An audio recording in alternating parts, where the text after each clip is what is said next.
Hey guys and girls, what is going on? Johnny Mills today. I'm back today for another video for y'all, and yeah, first I just want to apologise for my like 5-day, well actually 6-day long absence from YouTube this week. Yeah, like I was intending to get like a video out like more regularly, but obviously like other things have been like taking priority at the moment. So yeah, it's just good to be back for you guys today for another bit, and yeah, today's actually something that I covered before, as I mentioned on Twitter, but it's actually something new. I'll actually be, like, as opposed to like just doing like one song for one track review, I'll actually be doing two from a certain band, and yeah, today guys and girls, we've got the brand new track review, as aforementioned, and it's by the band White Zombie. I'll be reviewing their two songs, Kiss 65 and Black Sunshine. And yeah, because White Zombie were an American heavy metal band, initially classified as noise rock, and were formed in New York City, New York in 1985, and they disbanded in 1998 when the lead singer Rob Zombie, who we all know and love as being the architect of several films such as the remake of Halloween, House of a Thousand Corpses, and The Devil's Rejects. And he also is solo stuff as well, which is really popular. And yeah, like both of these songs, Kiss 65 and Black Sunshine, both feature on the band's third studio album called Sexorcisto, Devil Music Volume 1, which was released in 1992. And yeah, with Rob Zombie, White Zombie guys and girls, actually, because I've only like Rob Zombie's like greatest hits album called Past, Present and Future for like quite a while, and like the White Zombie tracks, we always like the ones that I like skip for some reason, and you know, I decided to like go back and revisit these guys because, you know, just like the themes and like the horror movie like shtick and stuff they have going on, you know, it just really appeals to me. I think it's really cool. And yeah, I'm glad that I did, because, you know, I discovered like so many great things about this band that I just didn't pick up like the first time round, and that's like something that happens sometimes. Like it takes like time for like bands to like grow on you, and yeah, I'm glad that White Zombie did, because, you know, they're really cool at what they did. So yeah, like, and the members of the group at this time as well consisted of Even DePrume on drums, Sean Yseult on bass, who's actually a lady. Her real name is Shauna, but she's shortened it to Sean for the band. You have got a dude called Jay on guitar. Obviously, you have Rob Zombie on vocals, and yeah, both of these like tracks. Also, like both these tracks, guys, were the first songs that the band decided to release as singles. Because on their first two studio albums, 1987's Soul Crusher and 1989's Make Them Die Slowly, the band didn't release any like commercial singles from an album, and in fact, like Kiss 65 was like the only like official single. So like the band released from Sexorcisto, you know, with Black Sunshine being sort of like a promotional single that was used in the years 1992 and 1993. And Black Sunshine was also like the alternative single to Kiss 65, because like initially Kiss 65 didn't really receive slightly attention on US radio that like the band had been hoping for. And yeah, it's like Kiss 65 to start off with. It's track 3 on Le Sexorcisto. It clocks in around the 4-minute mark, and like there's sort of like use of samples in here, which you know, fans of this band and obviously Rob Zombie will know well, that like to incorporate like samples from horror movies, because it sort of like reflects like their like whole shtick as like aforementioned and things. And yeah, like the samples, "You're All Shook Up Baby, Aren't You?" and I never try anything, I just do it, wanna try me, both taken from the 1965 movie called Faster Pussycat Kill Kill. Where basically like the meaning behind Kiss 65 is it's like a narration of the movie Faster Pussycat Kill Kill, and yeah, like the song received popularity as well as a band by it's like airing on the massive, well, it was huge in the 90s. So like the MTV program called Beavis and Butthead, which I am still an avid fan of today. It's probably like the only cartoon like that I'm really like into again, like Beavis and Butthead. You know, those two dudes, absolute legends. Yeah, like it's like attracted the attention of Mike Judge, sorry, the creator from Beavis and Butthead. Mike Starr was the former bass player in Alice in Chains, sorry.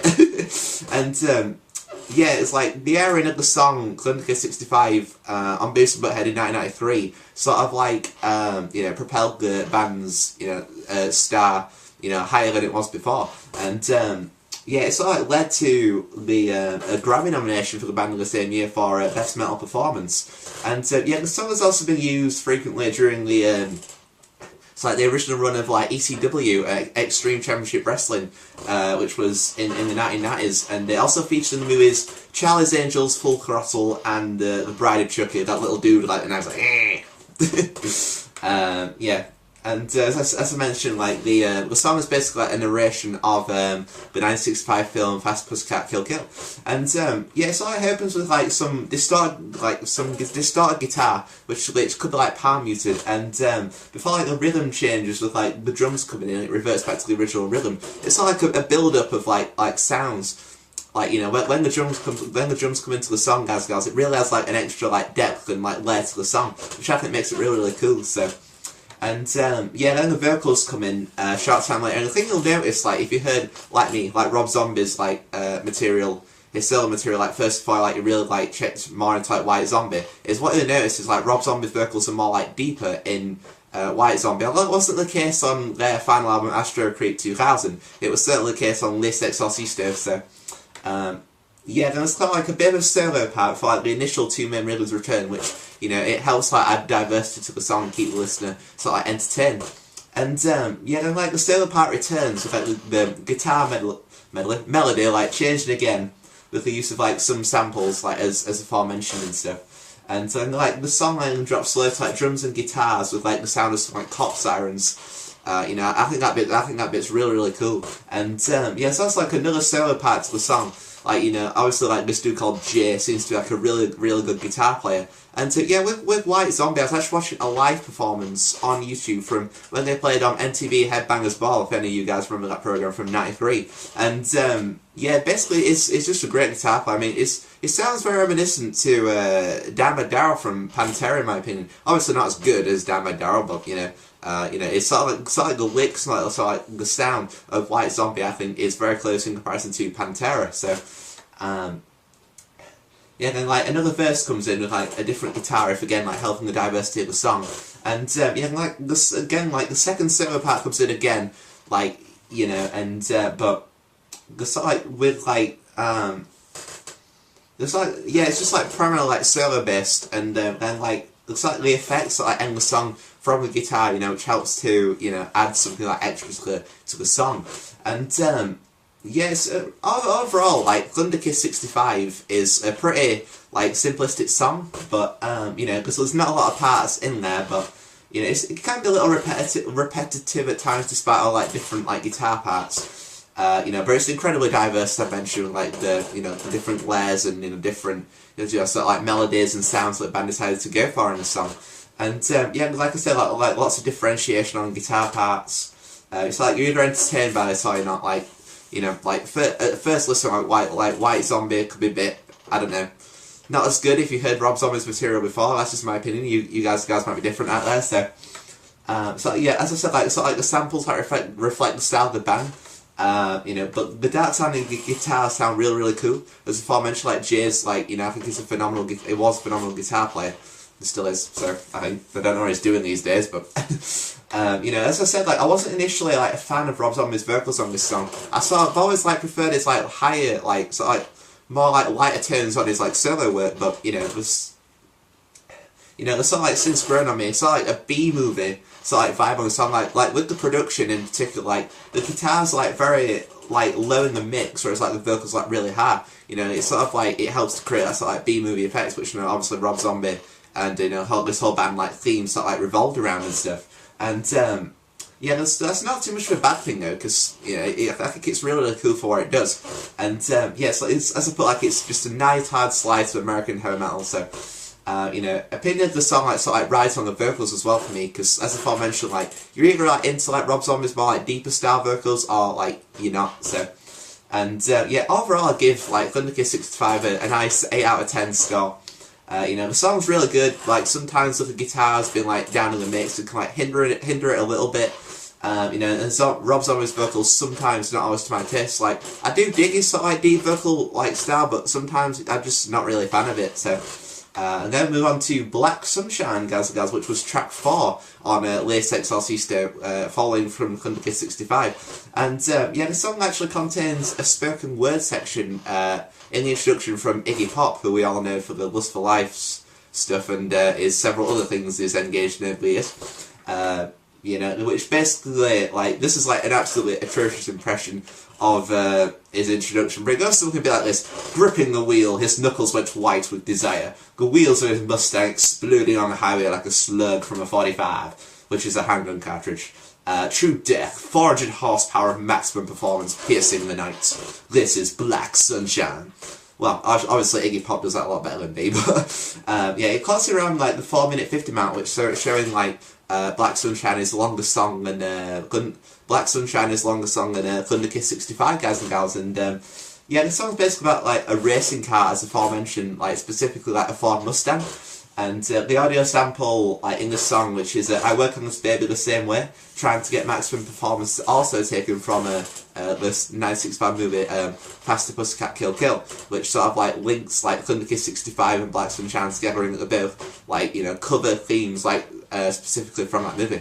And yeah, like again, like lyrics to The Devil a Daughter Come is basically like, could be referenced to like the 1976 like horror film To the Devil a Daughter, because obviously Rob Zombie has so like an obsession with like horror films, as aforementioned. Like it's like narrated, like some is, you know, is done some stuff, like apparently his artwork in like Hellbilly Deluxe's debut studio albums are interesting. So yeah, I guess I certainly want to acquire like, you know, the White Zombie and like some more Rob Zombie albums, because, you know, these guys, like, it was the first time I like checked them out in like ages. So, you know, I sort of like, you know, they're not, I don't know, they are to be taken seriously, but, you know, they have a lot of elements in their stuff that could be taken, you know, as just a joke, and I think that's basically sort of like, just like their like shtick coming through and stuff. So yeah, as aforementioned, guys, like Black Sunshine was like the alternative single to Thunder Kiss 65, because Thunder Kiss 65 was like, as aforementioned, like didn't initially like receive like much attention on US radio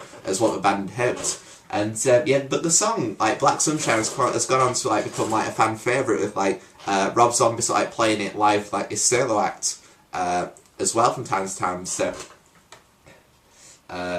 like, which would be different to the case of like Scott Weiland from STP, just to bring us in here, because like the band like filed a lawsuit against her. I'll get more into this in the STP biography when that eventually gets out for you guys. But basically, like Scott Weiland, he was like forbidden to like, you know, not play any Stone Temple Pilots songs with his solo band, and you know, whereas like Rob Zombie is different, because Rob Zombie can play White Zombie songs live. So yeah, like Black Sunshine, I was looking like some sound effects. It sounds like a gate creaking or something. And the motorcycle engine are in like very like sort of like horror movie style. You know, it reminds me very much of like Evil Dead. You know, it sort of like fits in with like White Zombies like being with vibe that they, you know, sort of like go with like their artwork, their like albums and their singles. And yeah, there's like some other effects in there. It sounds like breathing or something here. It's really dark, and you know, it really adds to like help like aid that like horror movie atmosphere of the song. And yeah, then let's get like some like very eerie sounding bass from Sean, and then you know, we get like the drums come in, like the speeding vehicle effect for like the Iggy Pop intro comes in, and you know, like the guitar sort of like emulates like the previous bass part, like you know, like Sean will like play the bass part, and then like Jay will like emulate that on guitar. I play it the same, so it's cool. You know, it's like a different like guitar part when like the initial vocals coming from Zombie. And but the drum beat like remains the same, and like the bass sound and guitar part like comes in again. You know, before the like initial guitar part is like played alongside. So like the vocals come in again before switching back to the guitar, like emulating the bass riff. Like there are like a lot of parts like repeated in this song, which you know, it's sort of like more repetitive than Thunder Kiss 65. But yeah, I'll explain to you guys at the end whether or not this like hinders the song or not. So. You know, there's sort of like the emphasis is like placed solely on the guitar, with like some like sporadic like drum rhythms like being played alongside it. You know, and like the general rhythm then changes like something that sounds like something from Testament, which, you know, are were like a thrash metal band. It sort of links to like the Pantera, it's like Testament vibe. And like the guitar melody again changes with you know, something, because like Zombie at this point like will sing vocals like, it says like I, and you know, basically like the guitar melody sort of like reflects this. It's sort of like the guitar's playing along with the vocals, and yeah, it's sort of like a solo, like more solo parts with like the Testament sounding riff being played, and with like some effects, sounds like a screaming woman, sort of, you know, reflects like a horror movie vibe that the band went for with their songs. And yeah, like the guitar melody like changed against something you might hear on a video game. It sounds like something from the, like, I don't know if any of you like guys and girls remember this game or not, but Demolition Derby, I think it was called, or Destruction Racer. It was on the PS1. Like, it had a lot of cool tunes. Or it might be something you might hear on like Gran Turismo or something. So yeah, then like the guitar emulating like bass riff like comes in again, and we also get like some very unique sounding like vocal melodies from Rob Zombie. Like, you know, it'll like exaggerate his vocals a bit, you know, sort of like you know, add like pizzazz, I guess, to the song. And yeah, and like the guitar rhythm like changes again before it like changes something that like represents the Pantera vibe again, along with like a sample, and so like the part of the instructions are like repeated, and but like it's slowed down to like make it sound more evil, and that's basically the song Black Sunshine in a nutshell, guys and gals, from White Zombie Feud. And yeah, like overall, like the early creeping bass part sounds really really cool from Sean on bass. And with like the drums coming in, the quality of like Zombie's vocals sort of like ebb and flow, a bit like they do with like Thunder Kiss 65. You know, sometimes they sound good, sometimes they don't. Like, you know, the exaggerated style that I mentioned, it's sort of cool, but you know, sometimes it just doesn't like suit my taste. But you know, we're all different, so you know, like the Pantera, you know, style guitar sounds really cool along with like the Testament one, and you know, sort of like the effects are like just a part of like White Zombie's shtick. And yeah, as well as like the video game sounding guitar part, you know, it really has like, imagine the idea of like the song, I don't know how many of you guys know the song Dragula by Rob Zombie. You can just imagine like, or something from like the Addams Family, like, you know, just like all these like monsters like jumping in this like car and like just driving along while it's like guitarist playing. It's just like, that's just a nice like impression. So you know, and like the guitar's been loaded and mixed again, you know, to complement like the B-movie vibe, so like the production that White's on like going for it. Again, like it just doesn't really like benefit the song in my opinion. So again, I'd give the song like an 8 out of 10. Like, you know, it's a really diverse song with all the different guitar parts. So it doesn't feel repetitive, like despite like several parts being repeated. And yeah, Zombie's vocals like the exaggerated style is not, you know, sort of like to my taste like some of the time. And yeah, like the B-movie, like low budget sounding guitars, you know, they don't really benefit the song in times, but all in all, Black Sunshine's like a really, really solid song. So yeah, I think that Thunder Kiss 65 and Black Sunshine really helped make Le Sexorcisto Devil Music Volume 1 from 1992 a really, really, you know, they really like add to the addition for the album for White Zombie. And hopefully if I can acquire that album in the future, guys and gals, it'd be very interesting if I could like check that out and maybe get a review out for that. So yeah, hope you've all enjoyed this track review of the songs Thunder Kiss 65 and Black Sunshine by White Zombie. Sorry about my prolonged absence from YouTube. Now, hopefully it won't happen for quite a while. So yeah, so hope you've all enjoyed this video. So until then, guys, gals, I've been John Milton, and as always, stay safe, stay strong, and I shall see you all in the future forever.